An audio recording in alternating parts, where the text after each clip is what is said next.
This is a guest essay by Shlomo Levin, a retired rabbi with a master's degree in human rights law.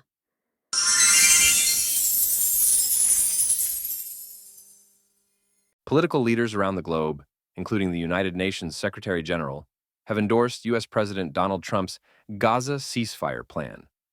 More than 20 world leaders gathered for the official signing ceremony in Egypt. Anti-Israel activists in Europe and the U.S. seem to be the only ones opposed. Sadly, one UN-affiliated group, at the pinnacle of the international law and human rights movement, has decided to join them. These are 30-odd special rapporteurs, so-called experts, appointed by the UN Human Rights Council to investigate specific areas of human rights. They released a statement saying that the agreement fails to safeguard the human rights of Palestinians and creates the conditions for further oppression. Then they detail 15 ways in which they claim the plan actually violates international law. Of course, Francesca Albanese, special rapporteur for the Palestinian territories, who once endorsed a cartoon comparing Benjamin Netanyahu to Hitler, took the lead. But a diverse group of others signed on, ranging from the independent expert on rights in Somalia to the special rapporteurs on persons with disability and climate change. Whatever their academic fields, when it comes to being anti-Israel, UN rapporteurs all seem able to muster the expertise. The main objection they raise is that the agreement does not create a Palestinian state right away, which in their view, according to international law, must happen immediately no matter what.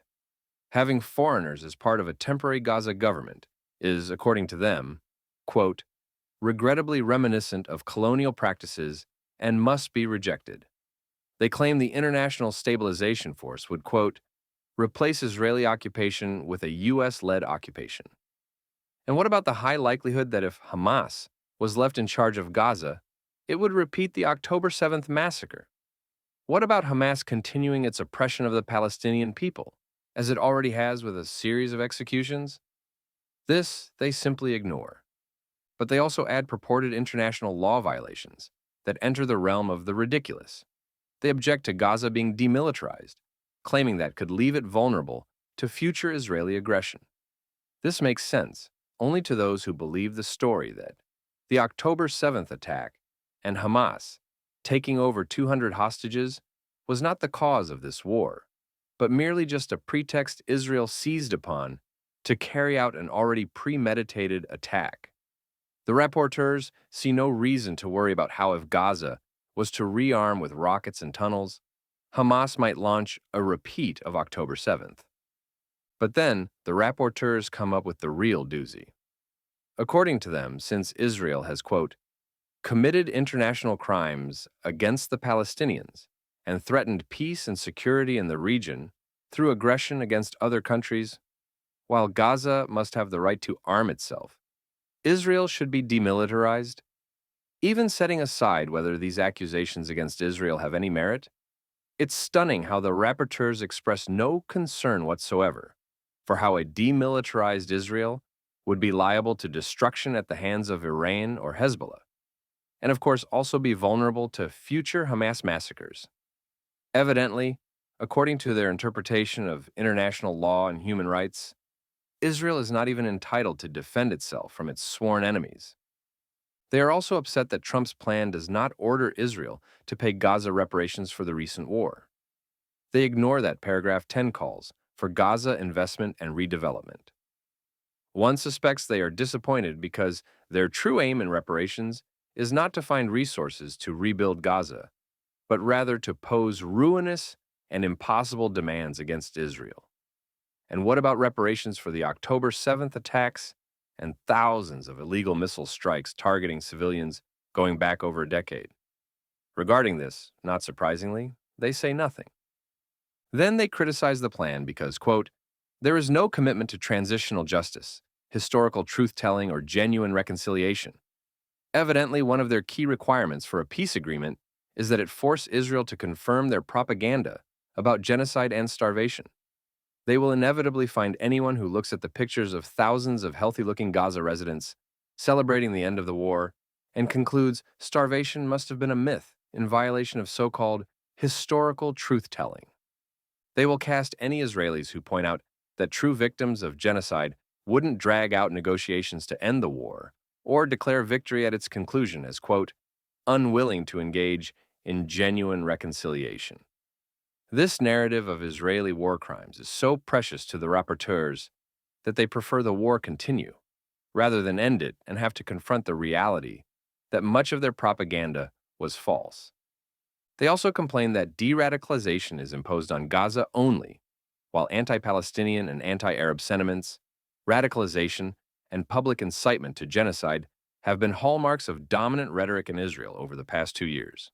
It is true that some Israeli leaders have made regrettable statements, particularly in the immediate aftermath of the October 7th attack. This is still being trotted out in international legal forums in attempts to prove Israel's genocidal intent throughout the entire war.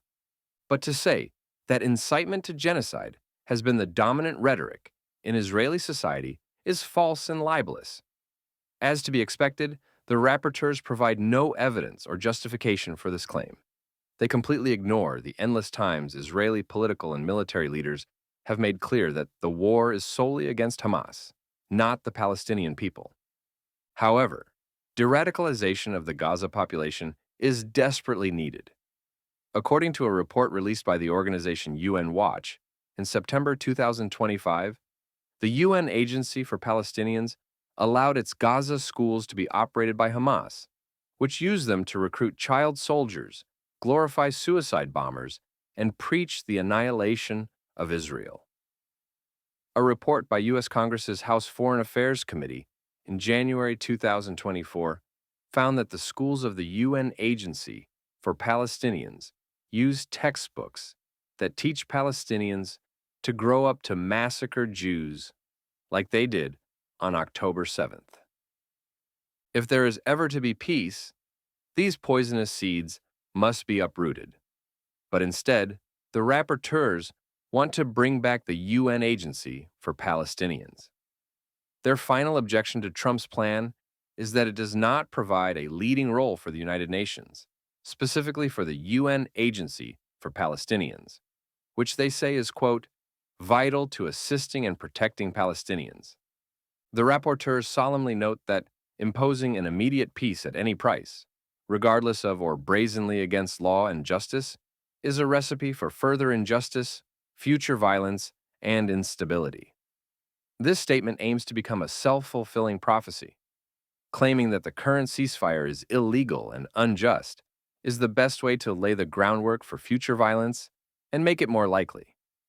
And sure enough, the rapporteur's statement is being quoted extensively in the anti-Israel press to claim that in spite of the ceasefire, Palestinians are still aggrieved victims entitled to resist.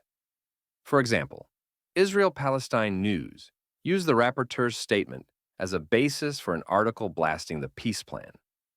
Middle East Eye did the same, along with the Oman Observer and the Pakistani website Jamaat-e-Islami Foreign Affairs, opposing the peace agreement because it does not endorse the anti-Israel narrative promoted by Palestine supporters and human rights campaigners in the West, is actually a cruel abuse of Gaza residents. They are prolonging the hardships of Palestinians in Gaza in what is only a vain attempt to legitimize the slogans on their own signs and the chants they use at their rallies. But they are certainly right that Trump's plan does not solve all the underlying issues in the conflict. It's understandable that Palestinians or their advocates may be concerned about some of the ceasefire terms and wonder whether all the promises the plan contains for Palestinians will be fulfilled. Many Israelis have concerns and misgivings as well, wondering whether Hamas will truly disarm and whether the plan's promise of security will actually materialize. The agreement received nearly unanimous international acceptance because it represents the reality of what is militarily, politically, and economically attainable at this time.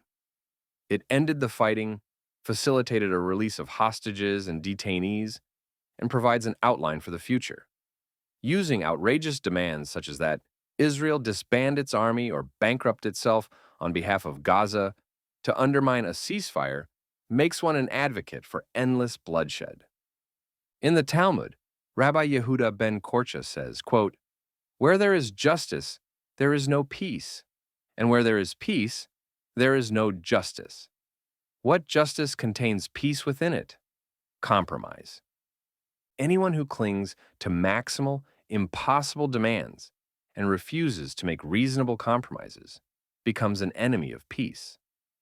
That's true not only when the demands are based on selfishness or ego, but even if the claim, however implausible, is that the demands are based on justice.